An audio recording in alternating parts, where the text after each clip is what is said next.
আপনাদের কাছে দাবি জানাই, যদি ইনশাআল্লাহ আগামীতে বাংলাদেশে একটি সুষ্ঠু নিরপেক্ষ নির্বাচনের মাধ্যমে যদি বিএনপি সরকারে আসে, আমি রূপগঞ্জবাসী না হয়েও আমি আপনাদের কাছে দাবি জানাই, সেই বিলের পাশে নতুন একটি বিল হচ্ছে, আমি দাবি জানাই আপনারা যদি ইনশাআল্লাহ বিএনপি সরকারের দায়িত্বে আসে, আপনারা দাবি করে সেই বিলের নামকরণ মতিন চৌধুরী সাহেবের নাম হবে। আওয়ামী লীগ যে একটি অত্যাচারী শাসকের দল, তাদের যে পথ, তাদের যে মত, তাদের যে কার্যপদ্ধতি, সেই কার্যপদ্ধতি কোনো অবস্থাতে বিএনপি অনুসরণ করতে পারে না।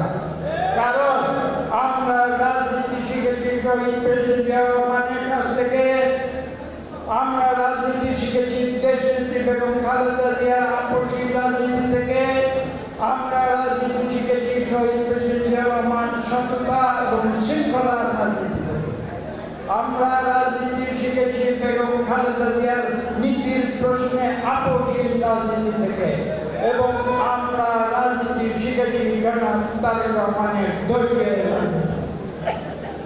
কাজে এই তিন আদর্শ থেকে আমরা যেন কোনো অবস্থাতে বিচ্যুত না হয়। যে বিপ্লব, সেই বিপ্লব কিন্তু লুটেরাদের জন্য সেই বিপ্লব হয় না। সেই বিপ্লবের ফলশ্রুতিতে বাংলাদেশে পুনরায় একটি লুটেরা শ্রেণী তারা এই দেশকে আবার দখল করে এই দেশকে লুটে পুটে খাবে, সেটা হতে পারে না। কাজে যারা ছাত্ররা যারা জীবন দিয়েছিল, সেই জীবনের প্রতি, তাদের রক্তের প্রতি আমরা বিশ্বাসঘাতকতা যেন কোনো অবস্থাতে না করি, সে বিষয়ে আমাদের প্রত্যেককে সজাগ থাকতে হবে। সরকার, আমরা প্রথম দিন থেকে বলেছি যে আমরা এই অন্তর্বর্তীকাল সরকারকে সর্বপ্রকার সহযোগিতা দিয়ে যাব, এবং আমরা বিগত 1 বছর যাবৎ এই অন্তর্বর্তীকালীন সরকারকে সর্বপ্রকার সহযোগিতা দিয়েছি। আমরা চাই এই সরকার যেন তাদের জনগণের প্রতি যে আস্থা এবং জনগণের তাদের প্রতি যে আস্থা, এই উভয় দিক বিবেচনায় রেখে তারা ইতিমধ্যে একটি রোডম্যাপ তারা ঘোষণা করেছে নির্বাচনের, যে জন্য আমি তাদের সাধুবাদ জানাই এবং বিশ্বাস করি ইনশাআল্লাহ যে প্রক্রিয়া শুরু হয়েছে একটি সুষ্ঠু নিরপেক্ষ নির্বাচনের জন্য, এই নির্বাচন আগামী ফেব্রুয়ারিতে ইনশাআল্লাহ রমজানের আগে সম্পাদিত হবে। এবং আপনারা যারা ভোটার, আপনাদের ভোটের অধিকার আপনারা ফিরে পেয়েছেন, আপনাদের গণতান্ত্রিক অধিকার আপনারা আজকে ফিরে পেয়েছেন ছাত্র জনতার আত্মত্যাগের মাধ্যমে। আপনারা কিন্তু সেই অধিকার সঠিকভাবে ব্যবহার করবেন। আসুন আমরা বাংলাদেশে আওয়ামী লীগের হিংসা, দেশ দমন পীড়ন, মামলা হামলার রাজনীতি প্রত্যাখ্যান করে তাদের সেই অত্যাচার, নির্যাতন, গুম, খুন, এই সকল রাজনীতি প্রত্যাখ্যান করে আগামীতে আমরা বাংলাদেশে একটি শান্তির রাজনীতি তৈরি করি, ধৈর্যের রাজনীতি সৃষ্টি করি এবং মানুষের কল্যাণের রাজনীতি যেন আমরা সৃষ্টি করি। আজকে আমরা শহীদ জিয়াকে স্মরণ করি, আজকে আমরা আমার জিয়া পরিবারকে স্মরণ করি, খালেদা জিয়াকে স্মরণ করি, আজকে আমরা তারেক জিয়াকে আমাদের আগামী দিনের নেতা হিসাবে বরণ করে নিয়েছি।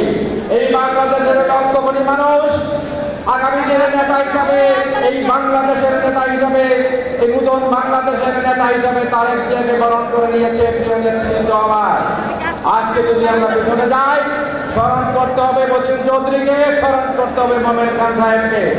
প্রিয় নেতৃবৃন্দ, আজকের যে পরিবর্তন, আজকের যে নতুন বাংলাদেশ গড়ার স্বপ্ন, আমি ৭১ সালে মুক্তিযুদ্ধ করেছি, এই মুক্তিযুদ্ধের স্বপ্ন পূরণ হয় না। মুক্তিযুদ্ধকে শেখ হাসিনার পরিবার, শেখ মুজিবের পরিবার তাদের ব্যক্তিগত কাজে সেই অর্জনকে ব্যবহার করেছে। তারা এই দেশের মানুষকে জিম্মি করে, এই দেশের মানুষের দুঃশাসন করে লক্ষ লক্ষ মানুষকে হত্যা করেছে, হাজার হাজার মানুষকে জেলবন্দি করেছে, এই দেশটাকে হাজার হাজার কোটি টাকা পাচার করেছে। তাই আজকে শেখ হাসিনার পরিবারের পরিণতি আমাদের বোঝা, জানা এবং চোখে দেখা। তাকে এই দেশ ছেড়ে পালাতে হয়েছে। প্রিয় নেতৃবৃন্দ, আমরা যদি ভুলে যাই শেখ হাসিনার পরিণতির কথা, তাহলে কিন্তু বাংলাদেশ জাতীয়তাবাদী দল আজকের এই মুহূর্তে বাংলাদেশের সবচেয়ে বড় দল হিসাবে বড় দায়িত্ব আমাদের। এই দেশের গণতন্ত্র রক্ষা করা, এই দেশের মানুষের ভোটার অধিকার প্রতিষ্ঠা করা, এই দেশকে এগিয়ে নিয়ে যাওয়া। এই বিপ্লব আবু সাঈদের রক্তদান, আমাদের ফারহান ফায়েজের রক্তদান, এই রক্তদানকে যদি আমরা বৃথা যেতে না দেই, ধরে রাখতে চাই, এই সম্মান জানাতে চাই, অবশ্যই আমাদেরকে ঐক্যবদ্ধ থাকতে হবে, সৎ পথে থাকতে হবে, সত্যের পথে থাকতে হবে। একটি সুন্দর গণতান্ত্রিক বাংলাদেশ গড়ার জন্য আমাদের নেতা তারেক রহমান যে ঘোষণা দিয়েছেন, সেই পথে চলতে হলে অবশ্যই আমাদেরকে জনগণের ভালোবাসা অর্জন করতে হবে। আমরা যদি আবার আওয়ামী যুবলীগের মতো, ছাত্রলীগের মতো, আওয়ামী স্বেচ্ছাসেবক লীগের মতো, আওয়ামী লীগের সেই দস্যুদের মতো মানুষের উপরে নির্যাতন করি, অত্যাচার করি, নিশ্চয়ই যে পরিবর্তন নিয়ে লক্ষ্য করে আমরা আন্দোলন করেছি, জীবন দিয়েছি, ৭১ সালে যুদ্ধ করেছি, জুলাই আগস্টের যে বিপ্লব হয়েছে, যারা জীবন দিয়েছে, যারা আহত হয়ে আজকে বেঁচে আছে, নিশ্চয়ই তারা আমাদের সম্মান করবে না, আমাদের সমর্থন করবে না। তাই প্রিয় নেতৃবৃন্দ, মতিউর চৌধুরীকে স্মরণ করে, ওনার জীবন আদর্শকে ধারণ করে অবশ্যই আমরা সত্যের পথে থাকবে, গণতন্ত্রের পথে থাকবো। আমরা একটি সুন্দর গণতান্ত্রিক বৈষম্যহীন সমাজ রাষ্ট্র গঠনের জন্য আমরা ঐক্যবদ্ধ থেকে সত্য সুন্দরের পথে থাকবো।